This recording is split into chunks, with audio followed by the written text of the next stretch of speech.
Hello and welcome to Calculus tutorial. As we have come off of studying limits, there's a few consequences of limits and a few other things that allows us to look at. And one of the most important is continuity. Continuity is something that has been working in the background of everything we've been doing so far. And because we've been looking at nice functions that behave nicely, continuity has not been an issue, but now we have the tools to actually have a good discussion about continuity, and then this thing called the mean value theorem. And so we're going to use limits as we talk about continuity. So if you haven't heard of continuity, which I think you did talk about it in trig a little bit, the easiest way to think about continuity is, can you draw a graph without picking up your pencil? So, most everything we've been doing so far has been continuous.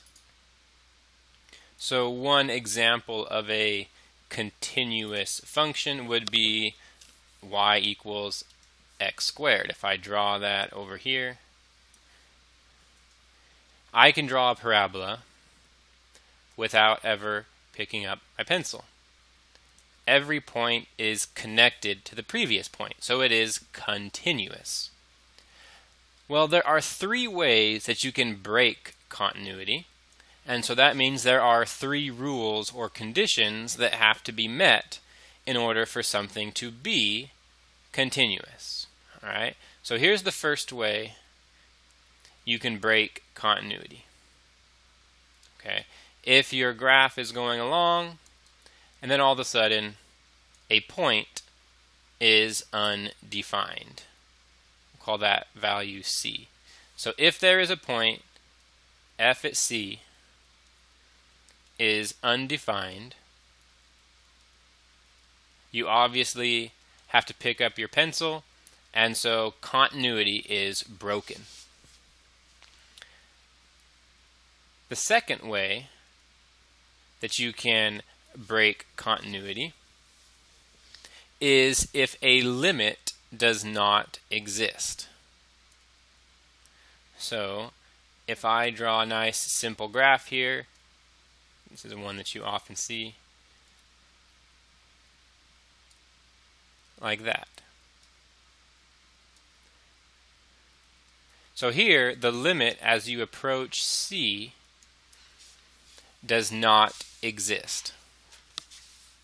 Okay, so we have a point at C, it's right here.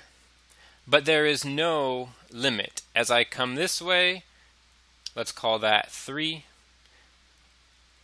As I come from the left, the limit is equal to 3. As I come from the right, the limit is equal to, let's say, 1.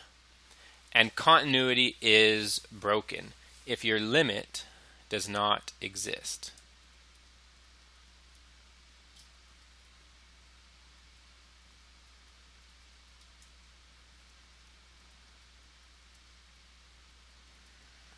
Okay. And the last one is that sort of you put the two together. You might roll your eyes at this one, but it needs to be there for the mathematics to completely work out. So let's say you have a limit. I'm going to kind of copy the first one. So the limit is good, but then we fill the point in the wrong spot. So, does f at c exist? Yeah, it'll give me something like 2. Does the limit exist? Yeah, if I come this way and I come this way, I'm going towards the same spot, but it's a different number, say 3. And so the limit and the point are not the same. That also kills continuity. You cannot draw that without picking up your pencil. So another way to kill continuity is if your limit does not equal the point. So those are the three ways to break continuity. And so if we want to test for continuity, those are the three things that we are going to have to test to see if continuity is holding or not. It's sort of a proof in some ways. You're going to prove that continuity does exist for a function by testing those three things. Oh, one more piece to erase there. There we go. All right, so let's do that. Let's test continuity for a function. So we're going to start with a nice easy one, y equals x squared. I just showed you that was continuous, but we are going to show it and prove it. So the first thing we have to do is show the point exists.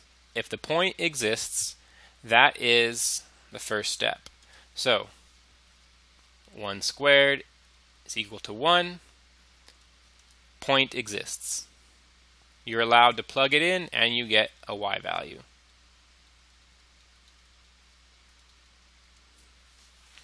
Does the limit exist? And so I have to find what is the limit as x approaches 1 of x squared equal. Well, because there's no funny business with this limit, there's no zeros, there's nothing weird going on, you can just take 1 and plug it in. 1 squared is just 1. The limit exists.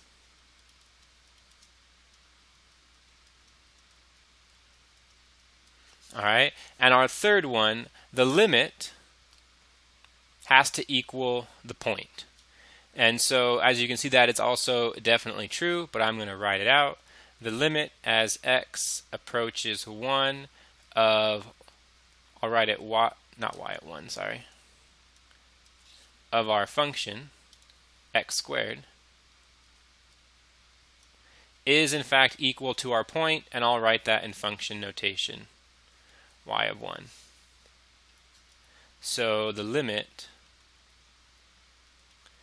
is equal to the point. So we've satisfied all three conditions. So in fact, this is continuous. Okay. It looks like I accidentally erased something here. What was that? The limit as x approaches 1 of x squared? Yeah. All right, now that's an easy example, a little trivial. So let's do one that's a little bit different and not as obvious. A piecewise function. So a piecewise function. So the top equation, certainly no problems there with continuity. 2x minus 3 is very well behaved. Same thing with the bottom one. That is an upside down parabola.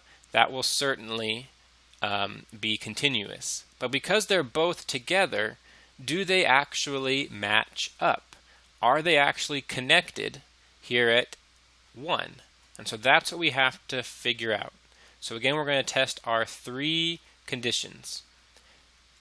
Does the point exist? So if I plug in 1, it goes into this equation where x is equal to 1.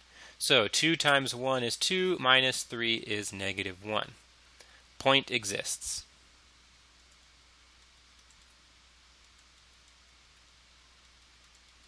So now our second condition, does the limit exist? Now this is where it gets a little bit harder because we can't quite do something as easy as this. In order to see if this limit exists, we have to check the left and the right. So the limit as x approaches 1 from the left of f at x. And so if I'm coming from the left, it will be this equation. Those are the numbers smaller than 1. Those are the numbers on the left. And so that limit will be equal to negative 1. But if I take the limit as x approaches 1 from the right, that will use the other function, because to the right of 1, you're using the numbers bigger than 1. So we're going to plug into this equation.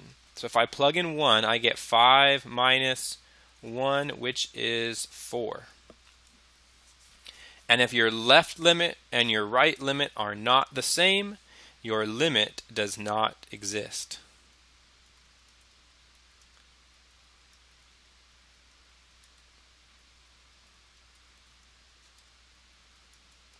So that means our function f is not continuous. The limit does not exist. We don't have to go on. Continuity has been broken. So this graph must jump. So 2x minus 3 looks something like that.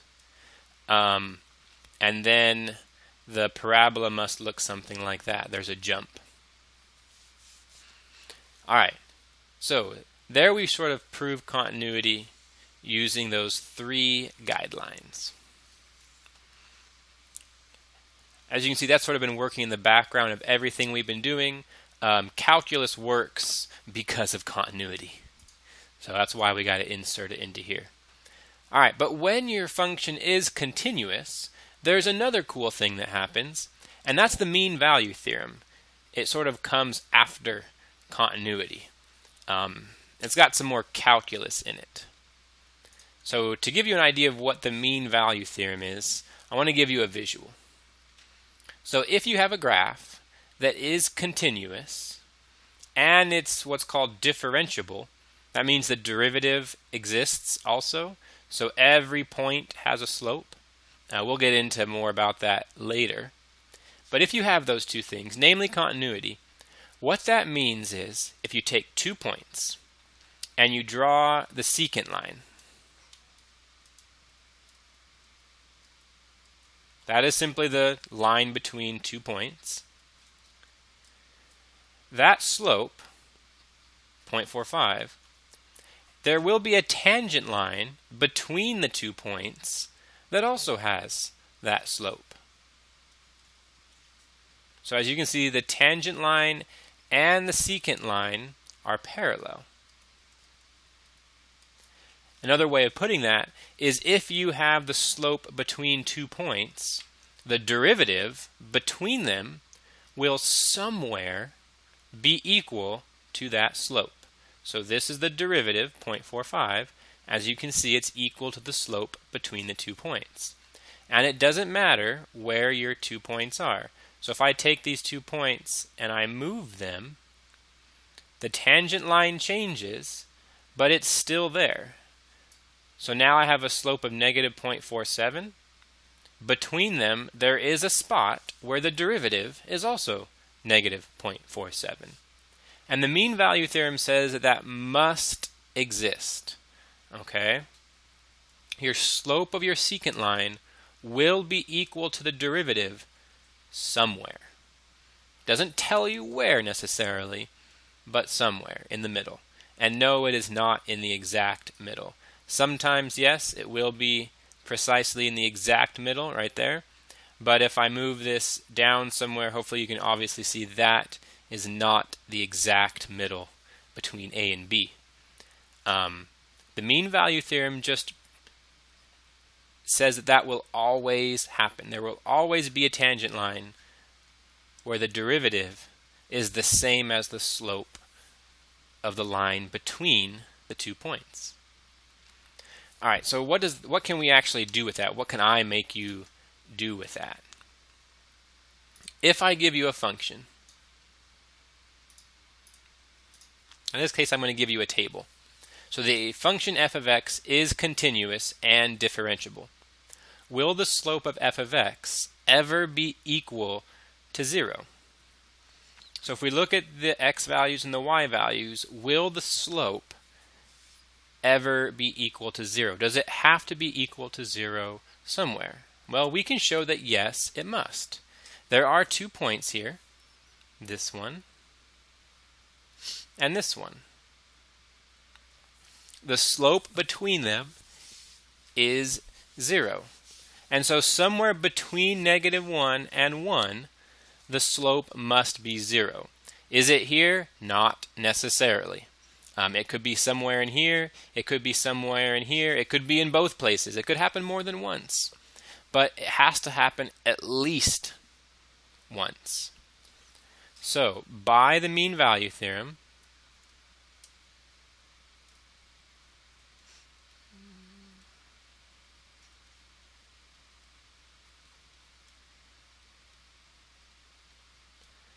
f prime at x will equal 0 on the interval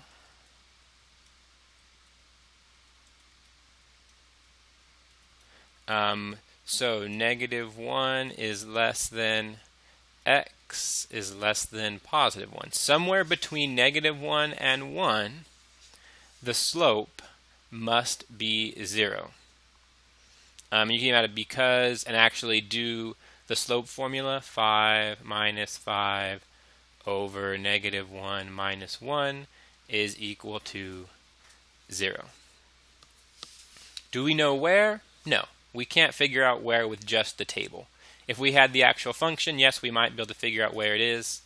But the mean value theorem just says that that has to happen. It's an existence theorem. Somewhere the derivative will be 0. And you could do that with any slope. If I took a look at the slope between these 2 points, let's see, that slope is 4.